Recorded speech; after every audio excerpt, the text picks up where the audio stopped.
నమస్తే. Welcome to Suman TV. So, నీ pains అనేవి ఈ రోజుల్లోని చాలా మందిలో ఎక్కువగా పెరిగిపోతూ వస్తుంది. ఎందుకు ఇలా క్రమంగా పెరుగుతూ వెళ్తుంది? అందులో మేల్ అండ్ ఫీమేల్‌లో కంపేర్ చేసుకునేటప్పుడు ఫీమేల్‌లోనే నీ పెయిన్స్ ఎక్కువ అని చెప్తున్నారు. ఎందుకు ఫీమేల్స్‌కి ఎక్కువగా వస్తుంది? సో, దాన్ని ఏ రకంగా మనం రెడ్యూస్ చేసుకోవాలి? దీనికి అందుబాటులో ఉన్నటువంటి ట్రీట్మెంట్స్ గురించి మాట్లాడేద్దాం. మనతో పాటు ఉన్నారు EPN pain management Jubilee hills నుంచి డాక్టర్ సుధీర్ ధారా గారు. నమస్తే sir. Hi Sujitha. Yeah! Sir ఎలా ఉన్నారు? బాగున్నాను. నువ్వు? యాహ్! గుడ్. సార్ నీ పెయిన్స్ సార్ ఎక్కువగా వినిపించే మాట ఏంటంటే మేల్‌తో కంపేర్ చేసేటప్పుడు ఫీమేల్‌లోనే ఎక్కువగా నీ పెయిన్స్ కంప్లెయింట్లు వినిపిస్తున్నాయి అని.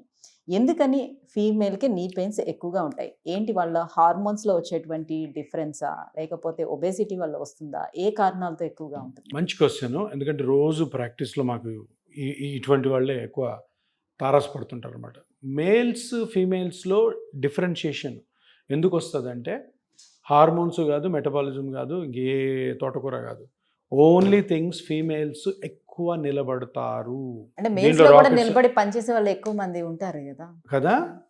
అంటే వాళ్ళలో అరగచ్చు, కానీ 99% ఫీమేల్స్ అందరు నిలబడే ఉంటారు. వర్కింగ్ ఉమెన్ అవ్వచ్చు, నాన్ వర్కింగ్ ఉమెన్ అవ్వచ్చు. వర్కింగ్ ఉమెన్ ఏంటి, వీళ్ళు ఇంకా డేంజరస్. వీళ్ళకి బయట పని చేసి నలుగురికి ఉపయోగపడే పని కంటే ఇంటి పని ఎక్కువ ఇష్టం ఉంటుంది. అది 100% రాంగ్. బాడీ ఎంతవరకు అలో చేస్తుంది, ఎంతవరకు తట్టుకుంటుంది? పొద్దున 6 గంటలకు లేస్తారు, 9 వరకు ఉరుకులు పరుగులు, అటు పరిగెత్తడం ఇటు పరిగెత్తడం, పిల్లలకి టిఫిన్ బాక్సులు, హస్బెండ్కి టిఫిన్ బాక్సులు, ఇల్లు క్లీన్లు చేసుకోవడాలు, 9 గంటలకి తనకు ఫుడ్ రెడీ చేసుకొని పరిగెత్తుకొని వెళ్ళి వెహికల్ తీసుకొని ఆఫీస్కి వెళ్ళి ఆఫీస్లో పనులు, మళ్ళీ తర్వాత ఇంటికి ఆఫీస్లో పని అప్పుడు కూడా ఆలోచించేదంతా ఇంటి గురించే. ఇంటికి వెళ్ళాలి, ఏమి వండాలి, ఏం చేయాలి, పిల్లలు వచ్చి ఉంటారు వాళ్ళకి. సో మళ్ళీ ఇంటికి పరిగెత్తుకొని 5:30కో 6కో వచ్చి మళ్ళీ 9 వరకు పనిచేసి 10కో 11కో పడుకుంటారు. అంటే ఇక్కడ చూడండి, మార్నింగ్ 6 to ఈవినింగ్ 11 వరకు రెస్ట్ ఉండదు ఫీమేల్స్కి. ఇదే మెయిన్ రీజన్, ఇంకా వేరే రీజనే లేదు. నేను ఎందుకంటే నా ఎక్స్పీరియన్స్తో చెప్తున్నాను.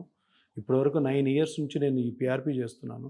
పిఆర్పిలో నాకు 90% బాగా ఇబ్బంది పెట్టేవాళ్ళు లేడీసే. ఎందుకు ఇబ్బంది పెడతారు అన్నాను అంటే, లేడీస్ ఇప్పుడు ఒక 35 years యంగ్ ఫీమేల్ వచ్చారు నా దగ్గరికి, మోకాలు నొప్పి. 35 years పిల్లలు, చిన్నపిల్లలు ఇంకా స్కూల్లో చదువుకుంటుంటారు. మోకాలు పూర్తిగా అరిగిపోయింది. పూర్తిగా అరిగిపోయి ఉంటుంది కొంతమందికి, అందరికి కాదు. 35 yearsకు అరిగిపోయినాడు కుప్పలు. రోజుకు ఒక 3-4 వస్తారు, బాగా అరిగిపోయి బోన్ టు బోన్ వచ్చేసి ఉంటుంది.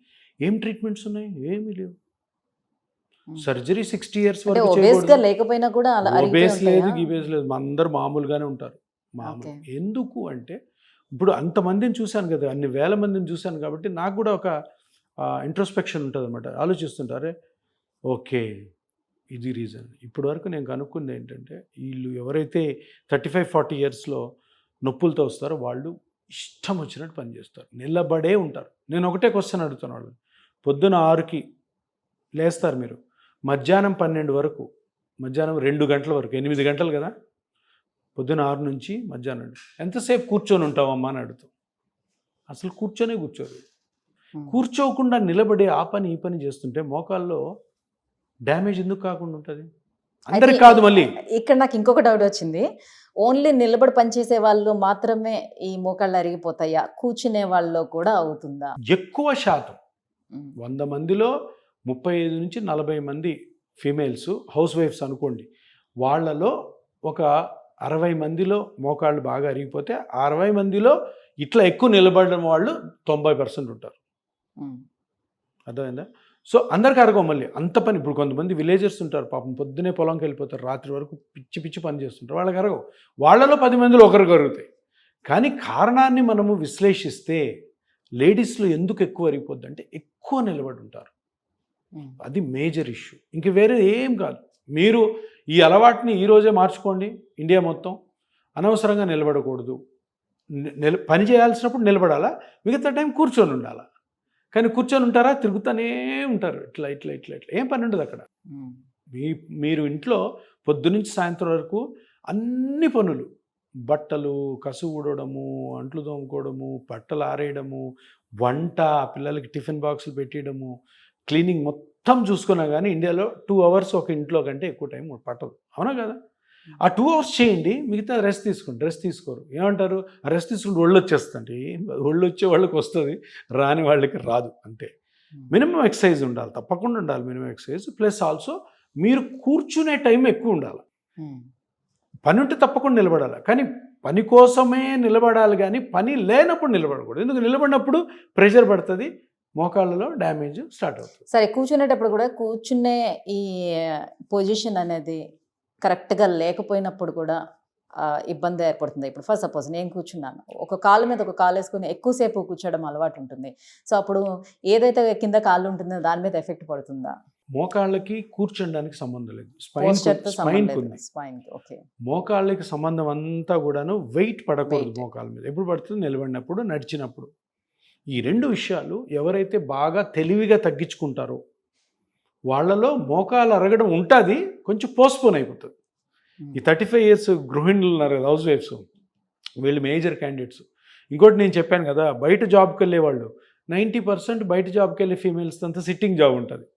ఏదో కొందరు మీలాంటి వాళ్ళు తప్పితే, జర్నలిస్టులు అటు ఇటు పరిగెత్తడం, లేదంటే కానిస్టేబుల్స్, లేడీ కానిస్టేబుల్స్, టీచర్స్, వీళ్ళు తప్ప మిగతా వాళ్ళు ఎక్కువ మంది డెస్క్ జాబే. కాబట్టి ఆ టైంలో అట్లీస్ట్ వాళ్ళ మోకాళ్ళు కాపాడబడతాయి. ఇదే ఫీమేల్ ఇంట్లో కానీ పనిచేస్తుంది అనుకో, ఆ టైం కూడా నిలబడే ఉంటారు. సండే ఏం చేస్తారు వీళ్ళందరూ జాబ్ చేసేవాళ్ళు? సండే కంప్లీట్గా నిలబడి ఉంటారు. ఆ టైం దొరుకుతుంది కాబట్టి పని. ఎందుకంటే వారం అంతా నేను ఏదో చేయలేదు ఇంట్లో అన్న గిల్ట్ ఉంటుంది వాళ్ళకి. ఇంకా ఇష్టం వచ్చినట్టు అనమాట. మీరు చూడండి ఎవరింట్లో అన్న కదా. అందుకని ఎవరైతే తెలివిగా 30-35 years నుంచి కూడా అనవసరంగా నిలబడరో, అవసరం ఉన్నప్పుడు నిలబడి పని చేయాల్సిన అవసరం లేని టైం అంతా కూర్చుంటారో వాళ్ళలో మోకాళ్ళు అరగడం కానీ స్పైన్ ప్రాబ్లమ్స్ తక్కువ ఉంటాయి. అందుకని తప్పకుండా అందరూ గమనించాల్సింది ఏంటంటే, ఆ 30 years నుంచే మన మోకాళ్ళని కాపాడుకునే నాలెడ్జ్ పెంపొందించుకోవాలి. అప్పుడు ఏమవుద్దంటే మీరు 50కో 55కో మీరు మోకాలతో నొప్పితో బాధపడాల్సిన 65-70కి వెళ్ళిపోతుంది. తప్పకుండా జరుగుతుంది. ఇది అందరికీ తెలియాల్సిన విషయం. అందరూ ఏమనుకుంటారంటే 35 yearsకి ఇంకా ఎక్కువ పని చేస్తే మన బాడీ స్లిమ్గా ఉండి మనం ఆరోగ్యంగా ఉంటాం. 100% రాంగ్. మీరు ఎక్కువ నిలబడడం, ఎక్కువ తిరగడం వల్ల మీ హెల్త్ బాగుండదు అనేది ఎక్కడ కూడా మెడికల్ రీసెర్చ్లో లేదు. సో అందరికీ ఇప్పుడు ఉన్నటువంటి కల్చర్ చూసుకుంటే డూప్లెక్స్ హౌసెస్ కట్టుకోవాలి, సో ఇండిపెండెంట్గా ఉండాలి అనే కోరిక చాలా మందికి పెరుగుతుంది. సో ఊరి చివర్లైనా కూడా కట్టుకుంటున్నారు, బాగానే ఉంది. సో ఇంట్లో ఈ స్టెప్స్ ఎక్కి దిగడం వల్ల కూడా ఎక్కువ ఎఫెక్ట్ పడుతుందా?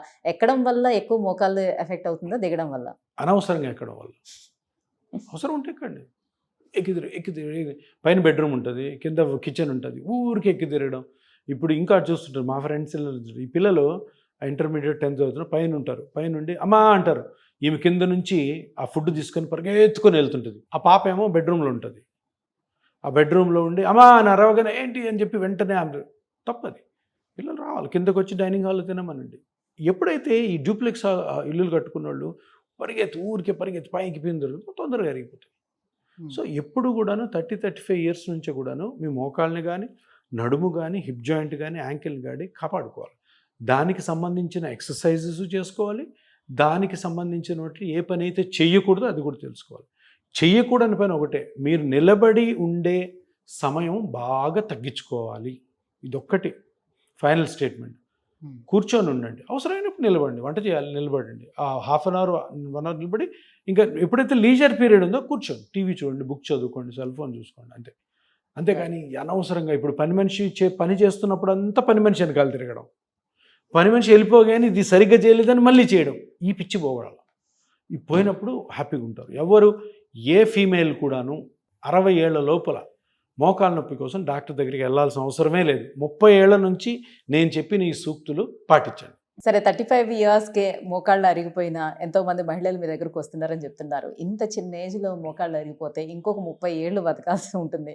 సో ఈ 30 ఏళ్ళు ఏ రకంగా సర్వైవ్ అవ్వాలి? 30 కాదు, 40-45. ఇప్పుడు మన అనుకుందాం, జస్ట్ మన లైఫ్ ఎక్స్పెక్టెన్సీ పెరిగిపోయింది. అట్లా అన్నాం అనుకో, ఏంటి 60 ఏళ్ళకే మమ్మల్ని. సో 30 yearsలోనే కొంతమందికి వస్తున్నాయి. దగ్గర 30% చూస్తాం. 100 మందిలో పాపులేషన్లో 30 మంది 30 ఏళ్ల వాళ్ళకి బాగా అరిగిపోయి నొప్పులు వస్తుంటాయి. తప్పదు. కొంతమందికి ఏంటంటే జాయింట్స్ వీక్గా ఉంటాయి, ఎక్కువ పని చేస్తుంటారు అది. సో వీళ్ళకి ఇప్పుడు ఏం ఆప్షన్స్ ఉన్నాయి? పెయిన్ కిల్లర్స్ గురించి మాట్లాడుకున్నాం, 3-4 రోజుల కంటే ఎక్కువ వేసుకోకూడదు. గుజ్జు పెరిగే టాబ్లెట్లు 100% రాంగ్. దానివల్ల ఏం గుజ్జు పెరగదు, ఉడికే టైం పాస్ అది. ఓకే, ఫుడ్ సర్జరీ అంటారు గుజ్జు పెరగడానికి food ఏం కూడా లేవమ్మా, ఉంటదంటారు. అటువంటివి ఏం లేవు. అటువంటి పిచ్చి పిచ్చివన్నీ కూడా నమ్మొద్దు. టాబ్లెట్స్ వల్ల గుజ్జు పెరగదు, ఫుడ్ వల్ల గుజ్జు పెరగదు. ఓకే, ఒకటే ఒక దానివల్ల తరుగుతుంది, ఏంటంటే నిలబడి ఉంటే. సో అందుకని నిలబడి ఉండడం తగ్గించుకోండి. ఇంకొకటి, ఒక బ్యూటిఫుల్ ఆప్షన్ ఏంటి అంటే, మీకు మోకాలు నొప్పి వచ్చింది, అది అరుగుదల వచ్చిందా, లిగమెంట్ దెబ్బతినడం వల్ల వచ్చిందా, మెనిస్కస్ ప్రాబ్లమా, మజిల్ ప్రాబ్లమా, బోన్ ప్రాబ్లమా తెలుసుకొని 99% అందరిలో కూడాను గుజ్జు అరగడం వల్ల సైనోవియల్ లైనింగ్ రబ్ అవ్వడం వల్ల అక్కడి నుంచి ఇన్ఫ్లమేషన్తో పెయిన్ వస్తుంది. కాబట్టి దాన్ని కరెక్షన్ చేసుకోవడానికి పిఆర్పి ఒక మంచి అవకాశం, మంచి ట్రీట్మెంట్ విధానం. సో పేషెంట్ యొక్క బ్లడ్లోనే సెల్స్ తీసుకొని గ్రోత్ ఫ్యాక్టర్స్ని అవి స్కాన్ చేసుకొని అది ఎక్కడైతే అరిగిందో, ఎక్కడైతే కార్టిలేజ్ అరిగి ఎక్కడైతే ఇన్ఫ్లమేషన్ అక్కడ రిలీజ్ చేయడం ద్వారా రికవర్ అయిన తర్వాత, కార్టిలేజ్ పెరిగిన తర్వాత దాన్ని మెయింటైన్ చేసుకోవాలి. మళ్ళీ మనకి 30 ఇయర్స్కి నాకు మోకాలు అరిగిపోయింది పిఆర్పి చేసుకొని ఇంకా మళ్ళీ ఇంతకుముందులాగే అంటే కాదు. పనులు చేయాలి తప్పకుండా. 35 ఇయర్స్కే పనులు ఆపేయమంటే ఎట్లా, కాదు, తప్పదు కదా. సో అందుకని ఏ విధంగా పని చేయాలి, ఎంత చేయాలి, ఎలా చేయాలి అన్నీ మేమే చెప్తాం. So PRP is one of the best options ఈ ఏజ్ గ్రూప్ వాళ్ళు. తప్పకుండా పిఆర్పి గురించి అందరికీ అవేర్నెస్ కలగాలి. సో మళ్ళీ మళ్ళీ పిఆర్పి చేసుకోవడానికి అవకాశం ఉంటుందా? ఎన్నిసార్లు అయినా చేసుకోవచ్చు? పిఆర్పి ఎన్నిసార్లు అయినా కూడా కరెక్ట్గా ఆ స్ట్రక్చర్ని కనుక్కొని స్కాన్లో చేసుకోవడం వల్ల ఎటువంటి నష్టం ఉండదు. ఎందుకంటే ఇది ఆటోలాగస్ అంటారండి, పేషెంట్ యొక్క ఓన్ బ్లడ్తోనే చేస్తున్న, బయట నుంచి ఒక్క కెమికల్ వెళ్ళదు. కాబట్టి ఎటువంటి సైడ్ ఎఫెక్ట్ ఎన్నిసార్లు చేసుకోవచ్చు. కాకపోతే అన్నిసార్లు చెయ్యాలని అనుకోకండి. ఎందుకంటే ఏ పిఆర్పి చేసుకున్నా కూడాను పిఆర్పికి తగ్గ రూల్స్ అండ్ రెగ్యులేషన్స్ పాటిస్తే అది ఎక్కువ కాలం మీకు పెయిన్ లేకుండా చూసుకుంటుంది.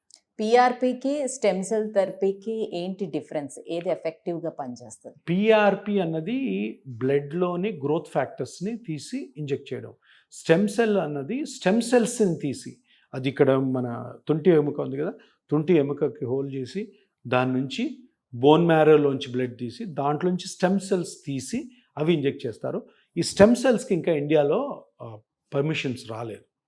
అవి ఇంకా కాంట్రవర్షియల్. అందుకని కాంట్రవర్షియల్ ఉన్న సబ్జెక్ట్ గురించి మాట్లాడడం అనవసరం. ఎందుకంటే మనము ఇండియాలో అవి అందుబాటులో చేయకూడదు. అందుబాటులోనే కొందరు చేస్తున్నారు, మంచిది కాదు. దాని మీద కూడా జనాలు అవేర్నెస్ రావాలంటే స్టెమ్ సెల్స్ ఇండియాలో ఐసీఎంఆర్ గైడ్లైన్స్ ప్రకారం ఓన్లీ క్యాన్సర్కి వాడాలి స్టెమ్ సెల్స్, ఈ జాయింట్ పెయిన్స్కి వాడకూడదు. So stem cells is out of syllabus. So only PRP is excellent non surgical treatment for any knee joint pain or any other joints also. Thank you sir, thank you so much. So ఉమెన్స్లోనే early స్టేజ్లోనే ఎందుకు pains ఎక్కువగా వస్తున్నాయి, so 35 years వచ్చిన దగ్గర నుంచి women's ఎంత కేర్ఫుల్గా ఉండాలి, సో ఈ విషయాలన్నీ తెలియజేస్తారు. దాంతోపాటుగా ఈ పిఆర్పి ట్రీట్మెంట్ గురించి కూడా తెలియజేసినందుకు thank you so much. Thank you Sujitha.